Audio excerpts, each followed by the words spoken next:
Hello, everyone. We're live. Welcome to the New World Order, folks. Sorry, we're having issues with Google. It just wasn't working for what it's worth. So, and now it is. Just doesn't work. It just doesn't work. It just doesn't matter. Right. It just so Mr. Google, if you're watching, fix this. Yes. Yep. Or Mrs. Google. Or Mrs. Google. Could be. Yep, exactly. Hold on. So I let you guys talk for a second. I gotta return this call. I just gotta find a source about something, probably something. So hold on. Mute yourself. Okay. Well, Russ, I mean, I don't want to go on and on. Oh, let's talk about the football. Okay. Because those were two of the most uninteresting championship games without really any kind of suspense to them at all. I mean, the outcome was not in question after about midway through the third quarter. And we saw some great quarterback play, but we didn't see any challenging. Really, you're right. Both games were in the bag pretty quickly, which is a shame. But we did see some great quarterback play. I did write an article on Sportsology about Rodgers and Matt Ryan. And, Rodgers was playing on a really unbelievable pace, but so was Ryan. Ryan, I pointed out before this game, his last 4 weeks of completion percentage. I mean, you're talking about 70s and 80s, which is crazy. I don't care if they're 11-yard passes or not. In any NFL, that's impressive. So I'm sort of I like what I see out of Atlanta. The one thing that I like out of them that I used to see in fleeting games when it was Jets-Patriots was that Atlanta's got a good pass rush, and if you can hit Brady a few times, you definitely change the way he plays the game. And that is what's going to have to happen because Matt Ryan can trade touchdown for touchdown with Julius Jones and his crew. So that's what's going to have to happen. And that's what they did to Rodgers. I mean, Rodgers got rocked one time right near the end zone. It was, I mean, I'm surprised he wasn't hurt, but he stayed in. But, the Patriots, other than a team like the Giants, who they just never seemed to devise a way of beating them or protecting Brady, they've found a way in most other Super Bowls to give him enough time for him to go through his progressions and find his receivers. I mean, yesterday. Oh, you mean aside from the fire alarm going off at 3 a.m. like it always does? It always does. Right. So you think that was an agent of the Patriots? Like somebody snuck into the hotel and hit the fire alarm? No, it was a fan that got arrested. But again, who knows who was behind this? But the idea is this. Alan Faneca did post on Twitter, and remember he played for the Jets and for the Steelers, and he said every time they were in Foxborough area, there was a fire alarm in the morning against the Patriots. And so you can't tell me it's a coincidence. No, and by league rule, they have to be in the area. They can't fly in the day of the game. They have to be there, I think, 48 hours before the game, at least. And I can tell you as a former hotelier that the worst thing that you could have happen to you when you're staying somewhere is have the alarm go off at 3 or 4 in the morning because people come out and it's mayhem. No, they come out in their underwear. They come out disoriented. They come out yelling at you. I was at an NHL event when we were at an NHL event, Russ, when the fire alarm. Where was it? It was oh man, it was one of the. Was that Detroit? Might have been Detroit. Yeah, it was a Stanley Cup Finals, I think, or something like that. It was. Yeah, it may have been Detroit. Yeah, it was. I remember it. Yeah, I mean, big. I mean, I find this a little bit hard. It happened 2 years ago, and Faneca said it happened every time. I mean, I really. Now it does happen across the league. If it really has happened every time, then. I mean, I have no reason not to believe him, but I've heard this a little bit exaggerated. It's something every time we're there, that kind of. 2 years ago, it happened in the championship game too against the Steelers. That's too coincidental. Sorry. I mean, as a hotel owner, I know you've owned several hotels in your life, right? So, and you hotel owner monopoly. And you've heard those stories about players getting mass players getting food poisoning before big games too. So, I mean, food poisoning I don't go near.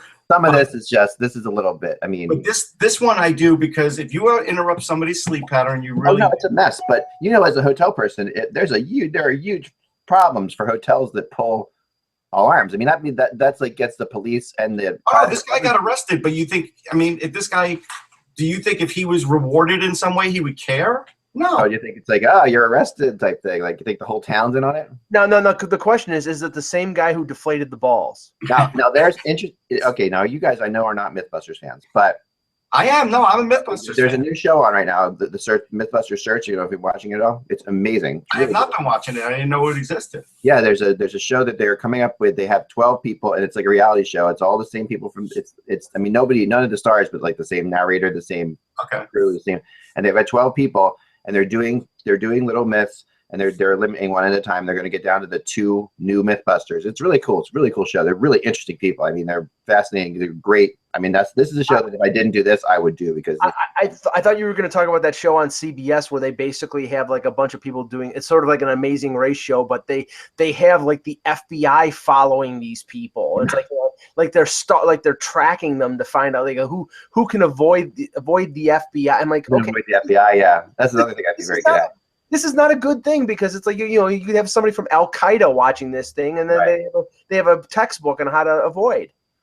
Well, this is Donald Trump's America, Mike. But the reality shows and the FBI and reality shows put together. Why not? No, but all right. So no, this show is really good. So anyway, they're eliminating down, and like I said, I mean, this is the kind of stuff. I'm a backyard builder. I build all kinds of things. I'm a maker, creator, and all that stuff. I would do this show in a heartbeat if I didn't have this job. But all right. So here's the thing that they did a deflate ball myth just last weekend. Mm-hmm. They went and they had one of this famous quarterback coach in there, and they took 100 balls, they deflated 50 of them, and they kept 50 inflated, and they threw the ball at these people. Now the funny thing about the show is, okay, these are geeky nerds, so most of them can't catch a ball to save their lives, but they wanted to just get a test of seeing was it easier for these geeky nerds to catch a deflated ball or non-deflated ball, all this stuff. And it turned out could the quarterback coach, who's a real accurate thrower, could he throw a deflated ball better than an inflated ball and all this stuff? And in both tests, it came out that the deflated balls were worse, harder to catch and harder to throw than the inflated. Here's the missing point. Did they do any handoffs? They didn't do any handoffs. Here's the thing. So if you go back and look at the Patriots, they had the least amount of fumbles in the NFL for all of those years. If you deflate a ball and a guy hits you when you're holding that ball, it is less likely to come out of your hands. Yeah, but it was also Brady's apparently his personal preference that he liked the ball that he could go. And that's something that I thought about too as they did the MythBuster show. Like I thought, okay, if a guy likes that ball like that, that's one thing. But ironically, the Indianapolis Colts team president got fired this past weekend, and typically the New England Patriots team president, or I think it was the general manager that got fired for Indianapolis, but the team president of the Patriots came out and said his high point was Deflategate. Yeah, so basically trolling the guy, which I thought was a little. Well, this is the second MythBusters football myth they did. The other one they did was as a ball filled with helium go further? Because remember, I remember that one. Remember the old Ray Guy thing, back in the day that they used to fill the balls with helium, and it proves out that they don't go further. No, but here's the way I'll end this whole thing with the Patriots. They've been caught cheating. A lot of teams cheat, right? But they seem to do it more than everybody else. Tom Brady's great. There's no taking it away from him. But just these little things pop up, and there is a pattern, and you'll see someday it'll all get put together, and then everybody will look at it and say, I'm not a Patriots fan. I'm a Bills fan. I have a lot of respect for the Patriots, even though they do. We all do. But this is what I'm really hoping for. I mean, I'd like to see Atlanta win. That would be great. But if New England wins, I want to see the look on Roger Goodell's face as he's handing the Vince Lombardi trophy to Tom Brady, the guy he suspended for 4 games. That'll be the utmost in theater 2 weeks from Sunday. Interesting psychological study you are, Mike. You know that just like thinking about like you hate the Patriots. I mean, you don't hate the Patriots, but you guys are both we're fans of other teams in football conference East fans, right? So you're okay. Right. So I'm not good at football, as you know, but you guys are both. So your eyes as a non-football fan, just see the Patriots as another dynasty type team, and but you'd rather see your team, a team that you hate, lose just to prove the NHL. No, I'd rather see them win. I'm like I don't have to see them win than No. I'm different. When Seattle screwed up the Super Bowl last year and they didn't hand the ball off to Marshawn Lynch, they handed the Super Bowl to the Patriots. I didn't want to see that. The last exciting football game that I've seen. Yes, and that was, I watched an entire year of football this year. But I got to tell you, but they handed it to the Patriots, And I didn't want to see them win it. I don't want to see the Patriots win it, but I do look at things logistically when I break down a game, and I do think Atlanta has a really good chance. I'm not going to say they're going to win yet, but I think they have an excellent chance. I do. The game's like win because they never won. To me, I'm always about the teams that never won. Yeah. Anyway, so that's what we hope to see. I mean, nothing against fans of Boston, but I'm not just fans of Boston before you send nasty emails to us. I am not on the same side as the conspiracy theorists that I happen to be doing the show with. Just throw it out there. Listen, if they don't report on them, you can go search it out on Google yourself and see. I know, but I think this really. If Google works, right? It should not be hard to find out if every time that guy stayed there, because I mean, you should be able to go back and find police records on every night. I mean, so if I was a journalist. If the Steelers were awakened the last time they were in New England 2 years ago. 2 years ago, they were there in the same hotel 2 years ago, then they're stupid to go back to the same hotel. I'm going to bring this up that I believe the alarm that we suffered, Russ, was in Boston. Oh, it may have been then. In the back of my head, I think it was in Boston, which maybe means that maybe Boston fire alarms are just lousy. Maybe. Anyway, all right, let's start the show. Here we go. Ready?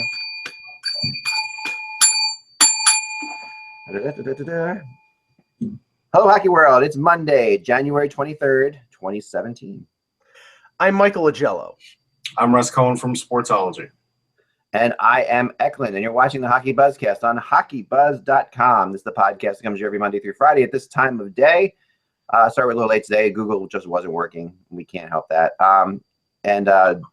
We like to fill you in on the comings and goings in the hockey world, and you can support us at patreon.com/hockey. And if you do, I will do a private little conference call with you, which I've done with some people, and some people I have not yet done with. But if you haven't returned my email, I can't. So make sure that if you haven't got an email from me, that you email me at eklund@hockeybuzz.com and put in there Patreon. Just put Patreon in there. That's fine, and I'll get back to you if you're a Patreon supporter. We'll talk.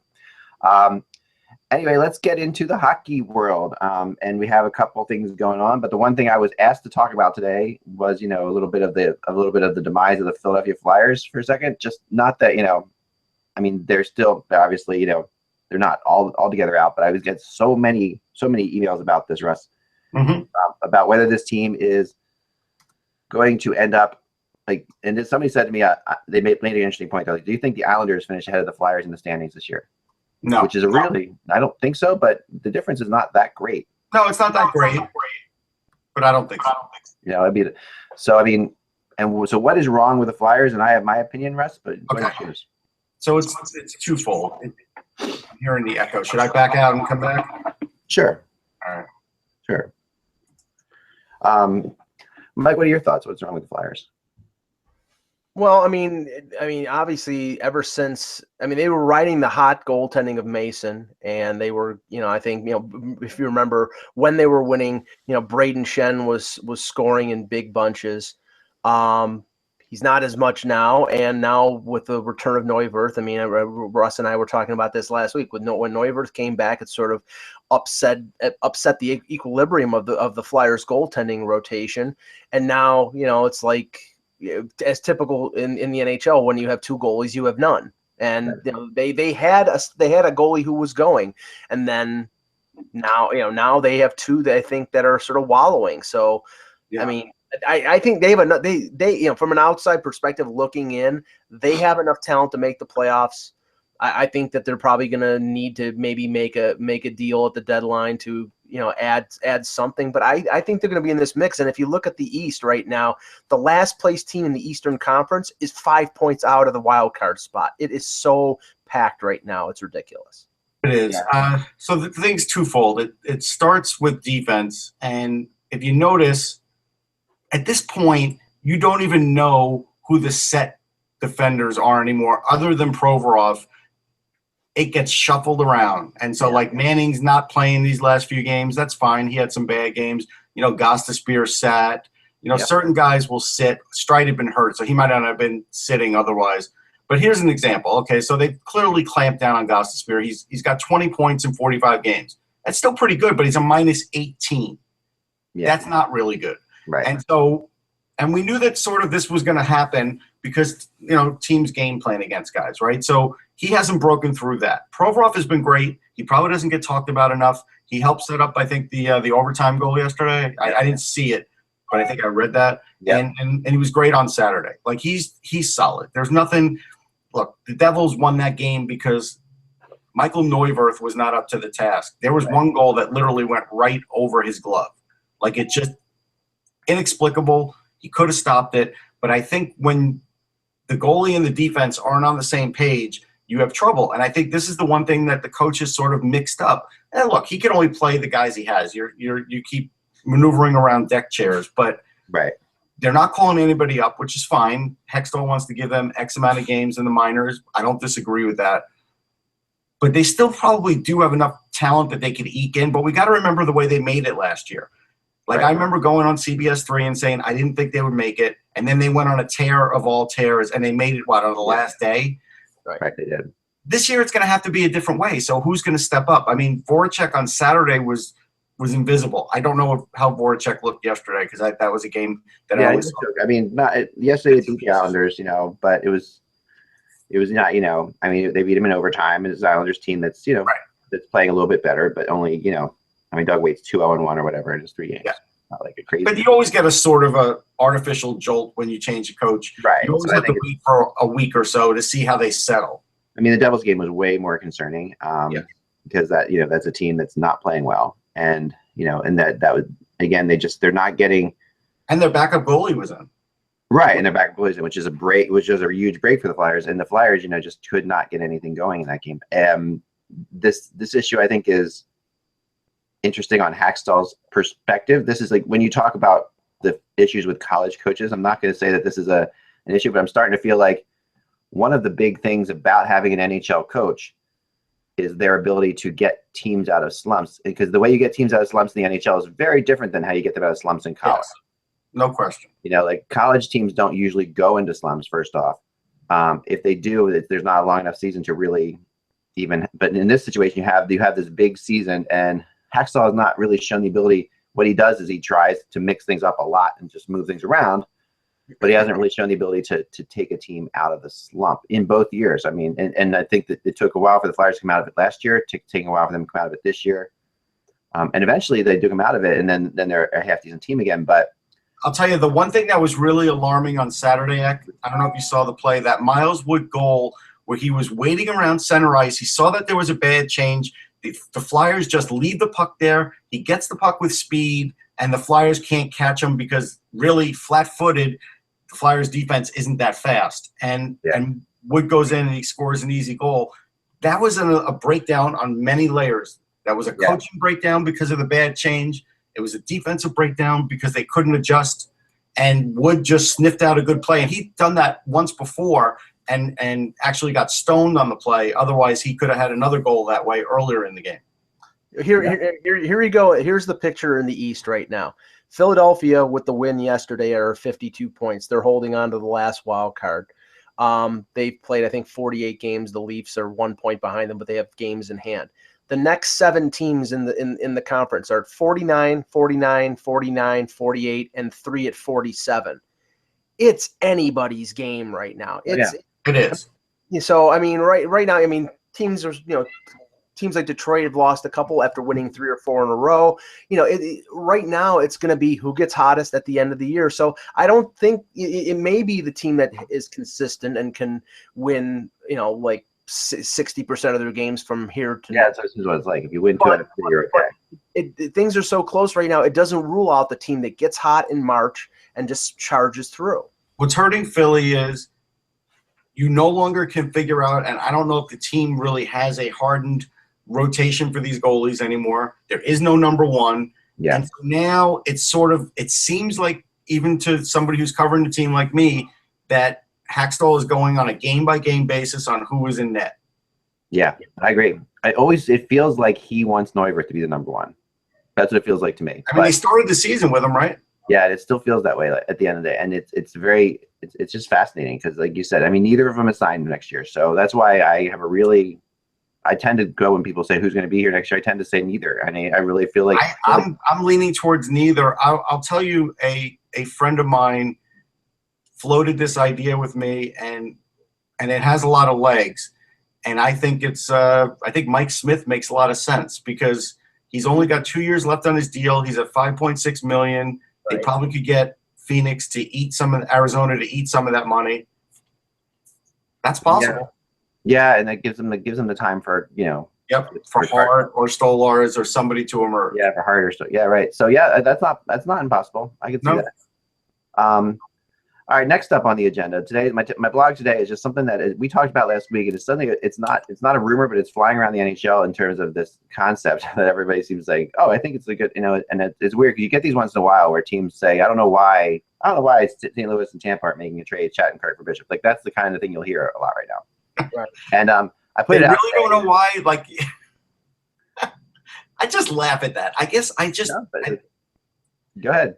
I laugh at it because it's like, I don't know if they understand like how difficult it is for a GM to go to a coach, especially if he's using a guy like Hitchcock uses Shattenkirk, and say, hey, you know what? I got to trade for him, and you're going to have to sort of rethink the pairings now. When again, things aren't perfect in St. Louis anyhow, and so like there's a lot of moving parts just for one trade. Like, there really are normal circumstances, okay? But I'll throw this out there. If you're going to Hitchcock saying you're getting a Bishop. You're getting, because the idea here is that Hitchcock, like we talked about before, he loves big goalies. He has goalies that he's always. Hitchcock loves Bishop, has always loved Bishop. Right. So as hard as this is to get rid of Shattenkirk, you know, you're really trading problem for problem, right? Because they're both UFAs. So it's not like you're really in a situation, right, where somebody's going to have to go at some point. But that's the thing. You're creating a weakness in Tampa because Vasilevsky has not stepped. Oh, I don't think you're creating a weakness in Tampa at all. Well, I mean, I'm just saying right now. No, Bishop's not playing great lately, so I'm not sure. But neither is Vasilevsky, and maybe that's a symptom of the fact that their defense is not playing well, and maybe Shattenkirk improves it. But I mean, right now, St. Louis. I mean, Jake Allen is a disaster, but remember, he hasn't even started his 4-year extension yet. He next year is the first year of a 4-year extension with him making over $4 million. He's right now having a big crisis of confidence because he's not playing well. They kept him back from a recent road trip because, you know, they're using Phoenix Copley and Carter Hutton, that Vezina Trophy winning combo. And right now it's a disaster, but I don't think that the entire problem in St. Louis is the goaltending. There's more than that. Right now, the only guy scoring with regularity is Tarasenko. They're second. Not only the goaltending, but the goaltending can change things drastically, you know, quickly. Yes, but their second leading scorer is Kevin Shattenkirk. So I know, but I know that. But for whatever reason, St. Louis is not married to Shattenkirk. Right, that's the case. I mean, we've seen this, but we've known this now for a couple of years, so it's not right. And here's the thing, okay? So if St. Louis wants Bishop so bad, right? Can anybody tell me? And I've looked it up, so I'm quizzing you guys because I'm terrible when I get quizzed anyhow. Mm-hmm. Can anybody tell me what Bishop got traded for the first time from St. Louis? A second-round pick. A second-round pick. Yep. Yeah. But then now they desperately want him. There's some irony there. There is. Yeah, there's tons of irony there. But then when he got traded to Tampa, I think it was Corey Conacher, and that was after Bishop had played well in Ottawa. It wasn't a lot then either, I know. Yeah. But now Bishop has gone on and he's played in the Stanley Cup final. He's developed himself into quite a good goalie and has put together good numbers. As you've said, Ek, but on previous occasions, and we talked about the injury last year. Durability is a problem with Ben Bishop. Yes. And I think that's a big mark against him. You know, you're talking about a defenseman in Shattenkirk who is a difference maker, who's a 25-minute-a-night guy. I mean, I think the realization here is that St. Louis, if they're willing to trade Shattenkirk, is admitting to themselves that we're not going to win a Stanley Cup this year. And Elliot Friedman on Saturday said that, you know, Doug Armstrong is thinking, we let Backus, we let Brouwer go for nothing after last year because we took a run for it. We need to get something for Shattenkirk, but the something to my look at the situation is future assets, not a 1-for-1 rental, because you're not really getting anything other than a guy who might be able to plug a hole for a year. Well, I think there will be more to the deal. I think there'll be more to the deal. I don't think it'll be straight up if it happens. I mean, I think you're right. I think Carter Hutton will be involved in the trade. I think Carter Hutton would be in the trade. I know I don't know about that. I mean, no, I think No, I think they would be. I think that's who they would. Tampa has Gudlevskis. He's Right. an adequate number 2. So Yeah, I don't. I mean, but still, he's an adequate number 2. But we go back to I mean, Well, Hutton. That's the whole motivation against not doing the deal if you're Tampa, based on what you're saying, because if they don't have confidence in Vasilevsky, then Carter Hutton is not going to help anything. It's either you have confidence in Vasilevsky that he can win, that he can get them through the playoffs, or you don't. If they don't think he can, then you keep Bishop and you let him walk at the end of the year. Yeah, I think they would keep Hutton because I think at the end of the day, I'm not certain of this, but I think there's a chance Hitchcock may like Hutton better than Jake Allen at this point. Well, I think that's true too, but I think that's very. But Hitchcock's not there next year. Remember this, so it's like this, I know, but this is a 1-year thing. So yeah, that also changes the whole dynamics of this being a 1-year situation right now, because I mean, it's not for St. Louis, but it is for Hitchcock, and I think that there's a little bit of more of an effort to try to win now because of it in St. Louis, even though they might not admit it. Like Armstrong's going to say, of course, we're going to survive here after Hitchcock leaves, but they're trying to still get one for Hitchcock. You know what's funny? I know we hear about now Capuano with the Las Vegas team. I still think we're going to hear Ken Hitchcock's name attached to that too, because he likes to teach. He has always told us he loves to teach. He likes to, and I think he relish the role that Mike Babcock was given with the Leafs last year. He likes that kind of challenge. Yeah, that's exactly what he wants. I agree with you completely. But the goaltending machinations, just to put a final point on it, the goaltending machinations right now in the league are really interesting. All of a sudden, sort of, the mention of Fleury has sort of dropped off, and Bishop has gained all this momentum after the losing is cool that happened with Robin Lehner last week. Apparently, some calls came into Sabres GM Tim Murray about the availability of Lehner, and he sort of just shrugged him off. I mean, the thing is like the Sabres have to do something. They really do. Well, I looked into this. Lehner's only made 60% of their starts. But his stats are great. He's over 920 save percentage, goals against 2.5. He's played 30 games, but the Sabres can't score, so he's got an under 500 record, and he's the type of physical package that every team is looking for out of a goaltender. Big, but he's 6'4", 6'5", 230 pounds, but durability is the problem. And if he can't play in there or play 50, 55, 60 games, then I'll tell you what it is. I think if you're a Sabres fan, here's what you could take from this. What you could take from this is that they do believe in Lehner, and they do believe in their system, that they have guys coming. So guess what? You're just not a playoff team, and you're still a couple of years away from probably being a really good team. That's the way it is. I think Tim Murray has his reputation tied into Lehner. He traded a first-round pick for Lehner. The first-round pick turned out to be Colin White. Maybe that's beside the point. But when you give up a first-round pick and the player turns out to be somebody who could potentially be good, it makes it even worse. And he has not, he had high ankle sprain problems last year, ankle surgery, lost a bunch of weight in the summer, comes back, and he's not playing the amount of games. I mean, they've played Nielsen more than most backups have played in this league this year. So, I mean, I think if he doesn't straighten up and fly right the rest of the season, I think Buffalo's looking for a goaltender in the summer. I agree. I think we need to discuss the ice conditions in the NHL. This is something that has been bannered around a lot lately. Alan Walsh, friend of the show, said that he's hearing. Oh, by the way, one last thought on the other one. Brian Lawton, who is a friend of the show, legitimately, and tweeted to the question: does the Shattenkirk, Bishop trade make sense for both teams? He tweeted yes with several exclamation points. Like he thought that was a good deal, and Lawton. No, I do respect a great deal. Is the former GM of the Lightning. So just an interesting response from somebody like that. It makes sense, but you know what? It smacks of a fantasy hockey trade. That's what that's why I'm. Sometimes those are the trades. I mean, sometimes they are the trades. They are the trades. This is what I find, and I agree with you, and I definitely agree with you. I mean, that's such a message board thing to say, Mike. But yes, I do agree with you. You're playing EA 2016, but yeah, no, they are. This is a fantasy type trade that your computer might not allow you to do.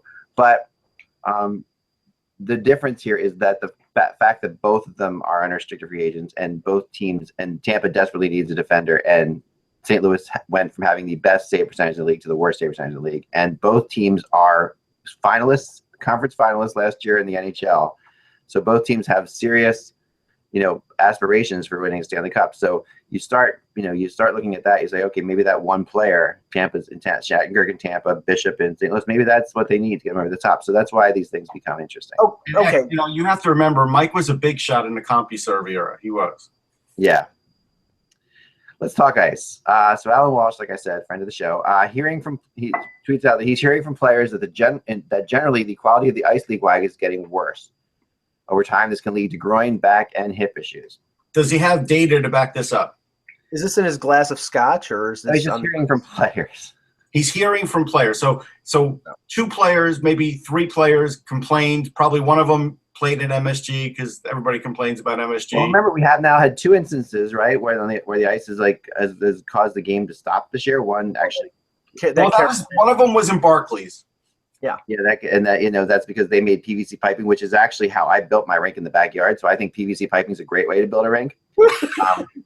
Wait a second, is that a rink or a pool that we're talking? That's my small stagnant pond right now. Yes, but that's how I built my small stagnant pond in the backyard. But yeah, so I'm with the Islanders on the PVC piping. Great material to work with. But that's it. He had one guy complain probably in Barclays, one at MSG, and he's decided now that the league has a problem. I watch a lot of games around the league. I don't see that much of a problem. You would have to think Yarrow Halak might have something bad. I was going to say it would lead me to believe that it's one of the 2 goalies, since we know that Walsh represents both of them. So. Yes, which is always a good idea. Ryan Miller also came out and said that the other night that he called the United Center ice the worst ice I've seen in my career. Wow.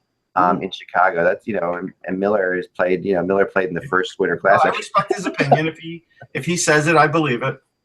So we're seeing more of this for sure. Well, I'll tell you what it is. It's not like anybody's trying to global warming, Russ. It's clearly global warming. Listen, don't get me started on that. It's not that. It's not that. What it is that every venue now has more events. That's what it is. The recovery time is not what it used to be for all teams in all arenas. Even if you have a hockey-only arena, you're still booking other stuff there. Yeah, when the Leafs play on Saturday night, 15 minutes after the game, when most of the people have cleared out and only the families are in the stands, they've started putting the covering on the ice to lay down the floor for the Raptors games. Yeah. And Flyers have double games on so many Saturdays, it's not even funny. Yeah. No, you're right. It's all the time. And we've been there where they have that stuff. They have we finished our stories and the basketball rinks. The hardwood's down. Yeah. Yeah. Why did Edmonton have the reputation of having the best ice in the league? Well, it's cold outside all the time at Edmonton, and they don't have a football, like an arena football or a basketball team. It's just the NHL. Yeah. Maybe the Edmonton Oil Kings play there, but whatever. Now, when Alan Walsh did this, did he include the Little Caesars Arena yet, or is he just going to wait until they actually have ice? I think he might wait, but you never know. He can speculate. Tuukka Rask is being evaluated today by doctors. He's dealing with migraine and vision issues, which, by the way, so am I. That's not good. But I'm just exhausted. I know my problem. That caused him to leave yesterday's game. And Tuukka Rask is one of those goalies who has weird medical things all the time. This is another one. I hope he's okay. This is really scary because having had a lot of concussions in my life. I've had But this doesn't have to be concussion triggered. A migraine is a migraine. Concussion triggered. But if you have had concussions, the second you get a headache, that's the first thing you think. Yeah. Even though it's not quite often not connected to it. But that's my thinking because I had to stop playing hockey for a year because of concussions. So a person could eat chocolate and it can trigger a migraine until they figure it out.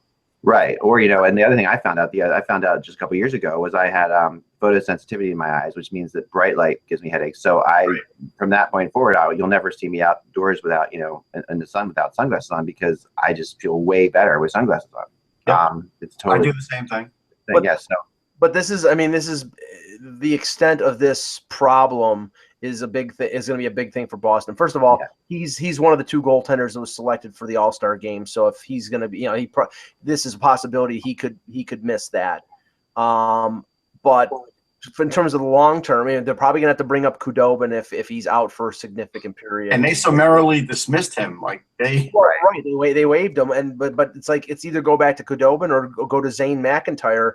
And right now, the Bruins are in second place, but it's very tenuous. They have 52 points. They played 50 games. They played 4 or 5 more than almost everybody. Yeah. So they're in deep trouble. And the thing is that their scoring is continuing to be a problem. They're not getting. Yeah, you're right, Mike. And this is what happened to them last year. Remember, they were way out in front of people games wise, and everybody thought they were going to make playoffs for sure. And Khudobin's Providence numbers are not good either, by the way. Yeah, I mean, Pasternak had a burster sack operation, I think, in mid-December. He's played 15 or 16 games and has not scored since. Yeah, it's amazing because he was on fire before that. He was having an unbelievable year, and that helped Boston get off to the top. So yeah, you're right. This is a big issue. They need. I mean, Tuukka Rask is a serious part of this team. And he's as big as Corey Schneider is to the Devils. Basically, Rask is. And you know what? I mean, maybe in a way, this shuts up all these Claude Julien firing rumors because, how can you win when your team isn't scoring and you're missing your number 1 goaltender? And I'd heard that Julien made some comment about not having enough talent after the last loss. Well, yeah, but you know what? I mean, I don't know. I mean, on Friday night, I started getting calls that said Julien was going to be fired this weekend no matter what happened. And then we all heard the murmurs, but they went on and lost, a couple games. And then people were saying, oh, he's, it's not going to take a lot for them to get rid of Julien, which I don't think is right. But I think, like we talked about before, it's a bit of, he's got the Chiarelli mark on him still. So, right. And Cam Neely just doesn't like him. But, I think there's lots of issues there. So we'll see how it plays out. But yeah, I mean, look, Andrew Raycroft's only 36. Just saying. Yeah, you're right. Connor Sheary, who opened for Taylor Swift on a really good tour. No, that was Ed Sheeran. Sorry. Connor Sheary has 9 points in his last 4 games, and it's the player of the week in the NHL. Crazy. I know. That's good. I mean, that's something good else. For him. I mean, he's a good guy. It's just crazy. Play with Crosby. Yeah. King Henry, first NHL goalie to get at least 20 wins in his first 12 NHL seasons. That's something. That's something. It's really impressive. Most wins ever for a European goalie. He's got a nice resume. And just like we said, the Larry Brooks, let's fan the flames of there's a goalie problem here. I mean, Larry has, to Larry's credit, he's had for 12 years to deal without a goalie controversy. I know. That's tough for a beat writer. But he finally got that minute to put it in, and then by the time you put it in, it was gone 3 days later. I mean, for a beat writer to go for 12 years without a goalie controversy really leaves you nothing to write about after a while. and then he stands on his head against Toronto, and he hits a shutout on the weekend. Yeah, I mean, come on. The cream rises to the top. We know that Lundqvist is one of the best goaltenders in the league. Everybody wants to play Magnus Hellberg. I mean, no offense, Magnus, but you're not an NHL goalie. Yeah, but Magnus is such a cool name. It is. And he's big. He's really big. That's like Magnus. You can't. Magnus isn't the guy in the choir. Magnus is a hockey player. Going out there. I was a guy in the choir, so by the way, I'll just throw that there. All right, so nice little. If you didn't get if you got a chance to see, if by the way, if you're not worried about your website getting banned by the Russians, check out Andrei Altigbarkiakian's goal in the KHL All-Star game. It's an incredible thing, and if you're googling Altigbarkiakian, it's spelled exactly. It sounds exactly like I said it. So don't worry about it. The spelling is just exactly as it sounds. Altigbarkiakian. I do want to tell you. That Magnus Hellberg has 4 NHL saves to his credit. That's it.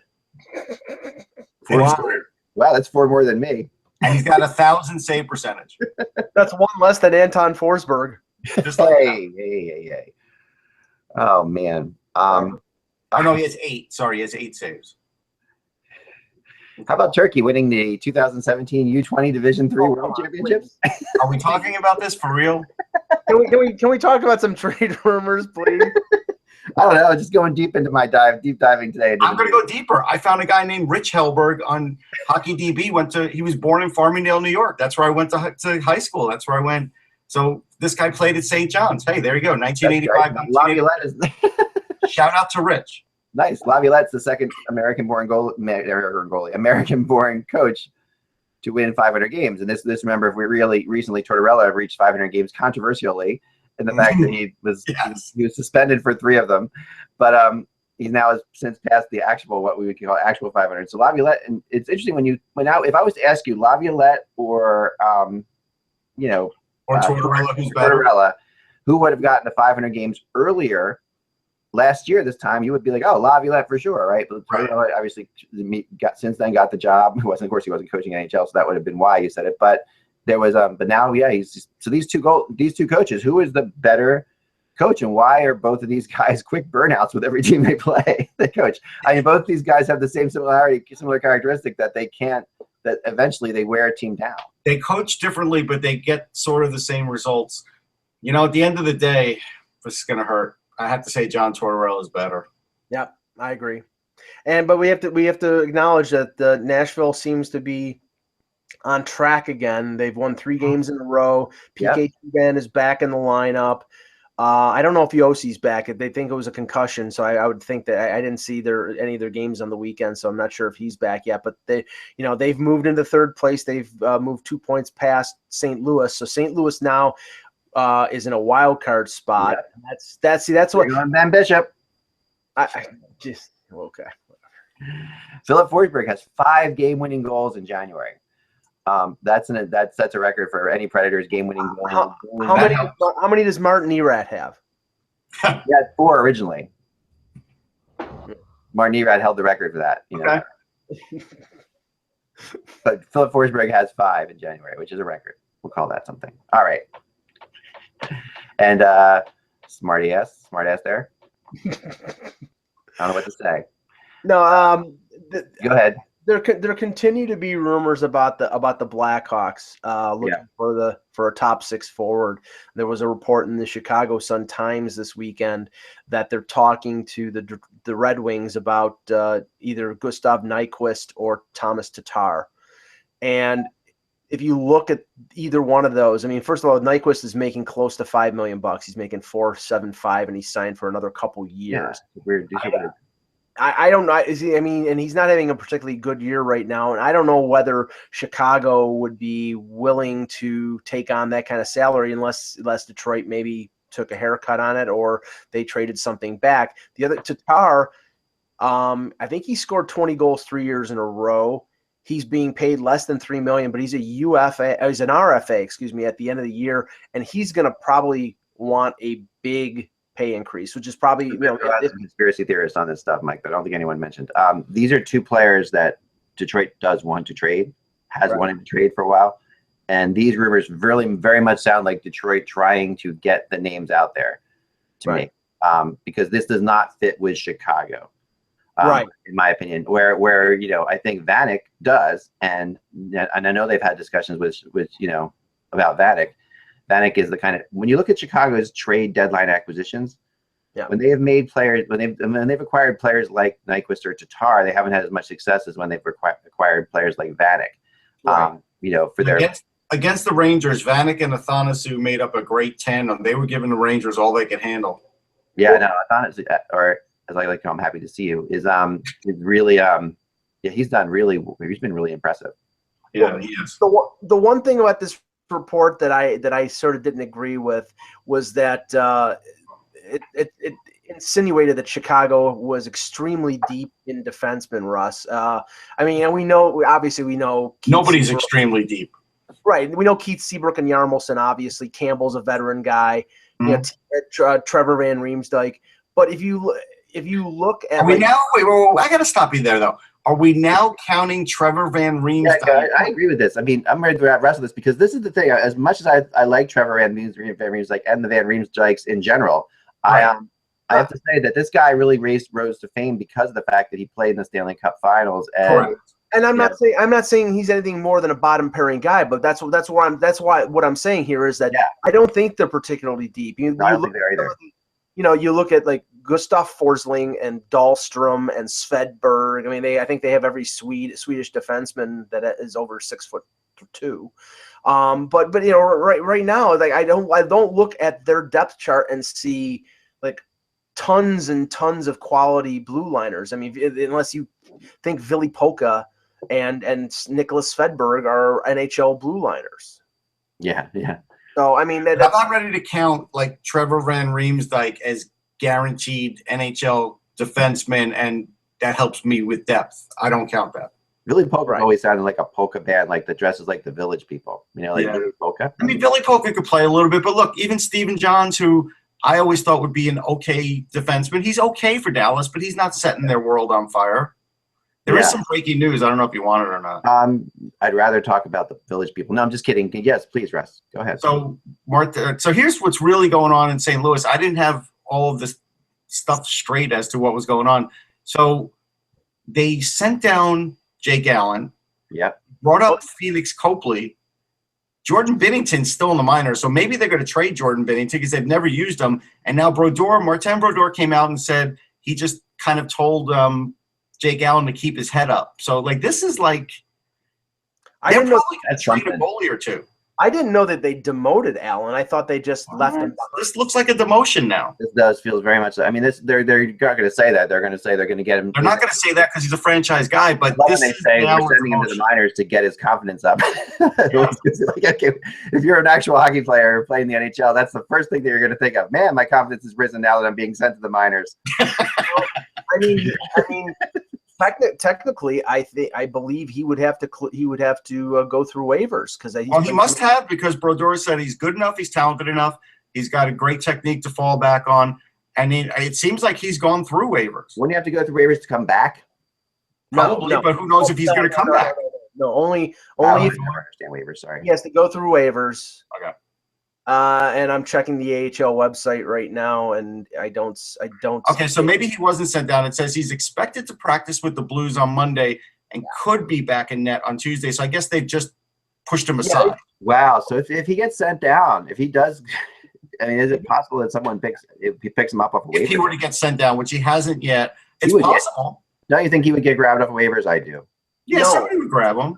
4 years at $4.3 million. I think that's not bad. I mean, it's like, I mean, if you think he is what they thought he was just 5 months ago, I mean, right. That was when he signed that deal, I'm like, he's signing a cheap deal. That's what I thought immediately. Like, so, I mean, for a starting goalie on a potential Stanley Cup team to be under $4.5 million, would the Winnipeg Jets claim him because they think they need a goalie?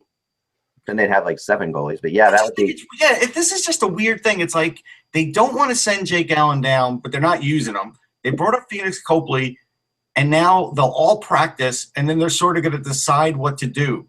And I don't understand the Binnington thing at all, Russ. I mean, that's that is like, because everybody I've talked to, I mean, Darren Pang especially, has said nothing but like, this guy is the future. This is the goalie.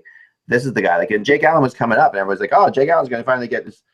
I was already at that point hearing Binnington. Yeah, Jake Allen's great. This wasn't Pang saying this, but this was somebody else saying this. Jake Allen's great, and he's played over 100 games in the minors. Like, I would think that's good enough. And everybody says he's like a stud. You know, like he's an absolute star. Yeah. So, well, I mean, he's 908 save percentage, 2.90 goals against with Chicago of the AHL. So he's not having a particularly great year now. I'll throw this out there about that, Mike. I mean, it's like AHL goalies. You've seen this before. It's like, you know, really good ones have it. Mike just obviously hated that comment, just left. Yeah. Well, screw you, Mike. Just go. Fine. I'm just gonna say this: that AHL goalies are you know, and we've seen this. Like, if they don't have an NHL defense in front of them, it changes. It changes when you come to the NHL because the way you play goal in the AHL versus the way you play goal in the NHL does change. And the Wolves are different. The Wolves are privately owned, right? They are like an NHL team. I know. And they act like an NHL team, and they play to win. They don't necessarily play to develop, right? We've seen this with the Chicago Wolves. And this is why the Chicago Wolves have had several NHL teams. Like, this is why they've gone through. This is what their 3rd or 4th NHL team that they've been. Yeah, but ironically, you know, what they're doing with Binnington is what they did with an American goaltender about 6 or 7 years ago named Ben Bishop.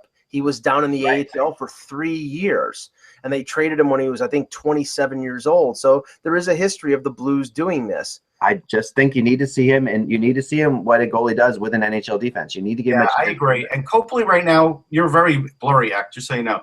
Copley right now is on a 6-game winning streak. So clearly this is why they called him up. But this is a very unsettled situation in St. Louis. There's no way around it. It is. I agree. And I'm sorry for my blurriness. I would read, but we were at the end of the show anyway. So yeah, you don't need to really see. Nah, it's probably better. I probably look better. No, you're good now. You're fine. Oh, darn. Really? I thought I was looking better the other way. Come on, we need HD for me. I mean, your hair could be better today, but you look fine. I think my hair looks fantastic today, but the rest of me looks like hell. Like I look like I haven't slept forever. But anyway, that's just my opinion. That's all that counts. Thanks, Mike. Finally, you admit that. All right, here we go. Sorry, it was a long weekend. Are we doing the draft simulator? Oh yeah. No. No. Yeah, sure. I mean, we've got the top prospects game coming up soon. We should do the draft simulator. Let's do the NHL draft simulator. I got to go up like this to do it. Because this is the official pose. The NHL draft simulator. Hold on 1 second. Well, wait a second. While X sticks his head in the camera. Closer. Now let's see how terrible I look. Really? All right. NHL draft. Moderate. Not to put any pressure on you. Thank you. Yeah, I know. Really. Tell me next time. I didn't get the memo for this one. All right, ready? The winner is, oh boy, this is a shocker. I got to get this up on the screen somehow. Here we go.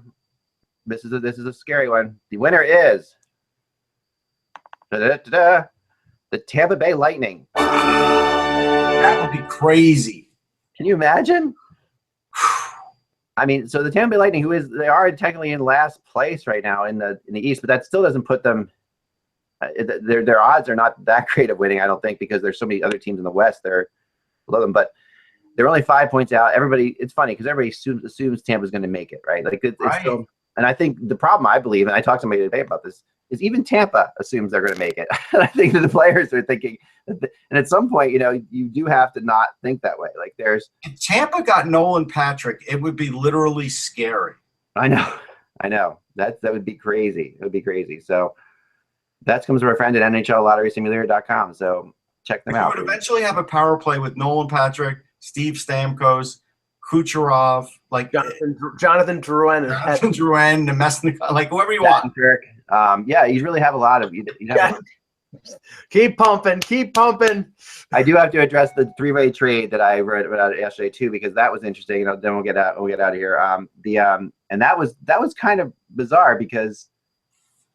It's funny. Someone was telling me, before I had this discussion, it's like, tell me, the Bruins could use is Doug Hamilton. Like that's like, that is who the Bruins could use. But so then literally like an hour later, as I already would have it, I hear Hamilton's name mentioned with the Bruins, but as part of a 3-way deal that would send Shattenkirk to the Bruins, Hamilton to the Blues, and then prospects to the Flames from the Bruins. So that would put Dougie Hamilton in St. Louis. A lot of the Blues fans didn't think that was much of an answer because they feel like they're getting the same player in Hamilton as Shattenkirk, just maybe not as good and maybe younger. I'm obviously definitely younger. Sorry, under control, longer. He's making 5.75. Right. You have that. But I don't think it's a horrible idea. But and Hamilton does fit with a lot of what St. Louis is trying to do. So I thought it was okay. And Shattenkirk. We know the Bruins do like Shattenkirk, so they try to get him. Potentially, there's no listing of the extent of the injury, but potentially big news for the Canadians. Your favorite, Michel Therrien, confirms that Alex Galchenyuk will not play against Calgary on Tuesday after re-aggravating his right knee injury. Wow, that's bad. That was the injury that kept him out about 6 weeks. Yeah, that's the knee. That's not the good knee for Galchenyuk. At first, I thought Therrien was hurt himself the way you said that, so I was confused. Yeah, so no, I'm glad Therrien's okay. I do have to give credit. I'm going to call this the post of the day. This came off Facebook. All right. I posted a picture of Pluto because recently NASA had the Horizon, I think, go visit Pluto. Yeah. I was on that plane. Okay, and they took like 100 photos, right? Yeah. And I'm looking at them, and I'm like, okay. So I'm thinking, what did we learn? So I searched, what did we learn from Pluto? And so we learned that there's some ice, there's some volcanoes, there's no rings around Pluto. Nope. but Gare Joyce of Sportsnet may have had the best post. He shared this on his page, and he said, "We'll get an expansion franchise before Quebec. No justice in the solar system." That's about right. Yep. That's pretty funny. So we're going to Neptune next, and my question was, what are we going to learn in Neptune? That's 2019. But that's not true. They've already been to Neptune. Pluto's way further. No, it's not true. It says 2019 they're going to Neptune. Really? Yes. I guess a different ship, huh? Because obviously. Yes, it's a different ship. Pluto's way further out. At certain points in their planetary track, I think Pluto crosses in front of Neptune, so that might be. I guess it's true, but that's really, yeah. All right. Now, so what are we going to learn? Are we really going to learn anything that's going to matter? Well, no. As you know, a member of the South Jersey Astronomers Club as a kid. Okay, I spent many a Saturday night, in Camden County parks, with a bunch of guys in their telescopes, realizing later that it was really just an excuse to drink. I was 10 years old, so I thought it was the coolest thing ever, but really it was a good excuse to drink. It's like, I got the Andromeda on my telescope. I got the Horseshoe Nebula. Come on over, check it out. So anyway, that was I got Mrs. Johnson on the balcony on my telescope. Right, I can tell you these things are exciting news. And the big, obviously Pluto was declassified as a planet by Neil deGrasse Tyson a few years ago, which really which makes me not want to listen to Neil deGrasse Tyson at all. He's amazing. Stop. He's incredible. Amazing. What is wrong with you, Mike? And he felt bad. He didn't want to take Pluto's planetary classification away. But now that we see Pluto pictures of it, I think he was damn right. Yeah, there's Pluto, first of all, Pluto isn't even round. Okay, it's not even round. It's like it's a very straight. It looks like a kidney bean, and it's essentially floating out there in space as a big giant ice rock. Now, it does look round. The picture does look round. I would disagree on that. Well, the first pictures that we saw were not round. No, this is what it looks like now. He's all right, okay. Discriminating against oblong planets. Yeah, no, I wouldn't mean to that. Of course, this all is moot because it looks like Alderaan. That's what it looks like. Doesn't look like Alderaan anymore. And by the way, this new Star Wars Episode 8. That's right. Star Wars Episode 8 title's out. You guys heard this, right? It's 8A, isn't it? No, it's 8. It's 8. What is it? Revenge of the Clones Part 2? 8 comes after 3.5 and 2 years after 7. So this brings us to the Last Jedi. 8.01? The Last Jedi, and if you remember that 7 ended with Luke Skywalker, so we know Luke is going to be a big character in 8, and he, I guess, is the Last Jedi. So I think the plot's already been revealed. Anyway, no, but that's. If we don't see Yoda, I'm going to be pissed. That's all. All this is moot because what I was trying to say before. If you're into astronomy at all or into the universe, there's a bigger. Have you heard? The giant planet theory, right? Which is the big thing now. The Big Bang Theory. Yes, I know that. So that's the Big Bang Theory.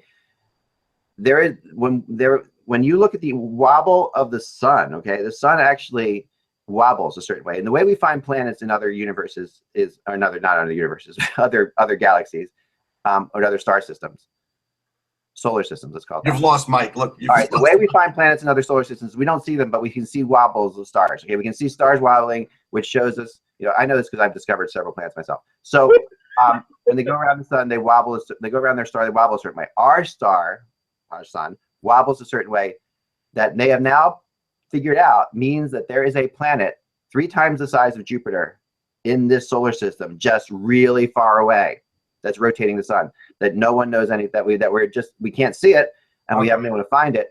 But the fact of the matter is, because of the way our sun wobbles, the mass of the planets revolving around it don't make sense.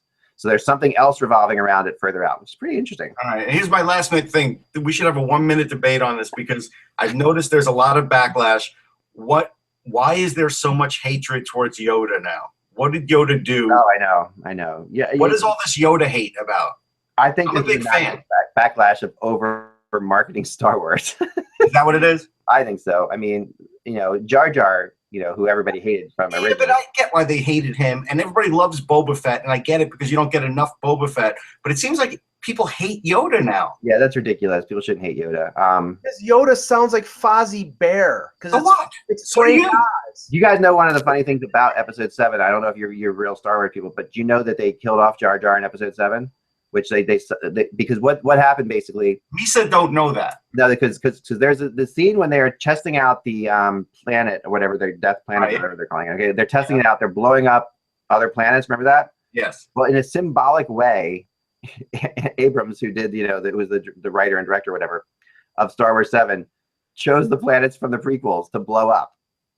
Those were the planets that actually that planet. But how do you know Jar Jar didn't move? So Jar Jar, assuming he was still on, he returned to his. Yeah, you don't know that. I know, and he probably isn't even. Who knows how long the creatures like him live? But he made a lot of money from the last movie. He may have went to a better planet. He may have, But I thought it was kind of a funny thing. It was a real funny thing for the Star Wars people that see Abrams blow up all the. I don't hate Jar Jar Binks. I laughed at him. I think it's a ridiculous. Yeah, I thought the prequels were really underrated, by the way. So I'm just Jar Jar moved to Vegas. Yeah, maybe that's the new coach, and then we'll tie. That's how we'll tie it together today with hockey. Remember, without the buzz, folks, it's just hockey. Expect the Jar Jar Binks press conference next week when McPhee hires him. We'll see you soon. We'll be back again tomorrow. Take care.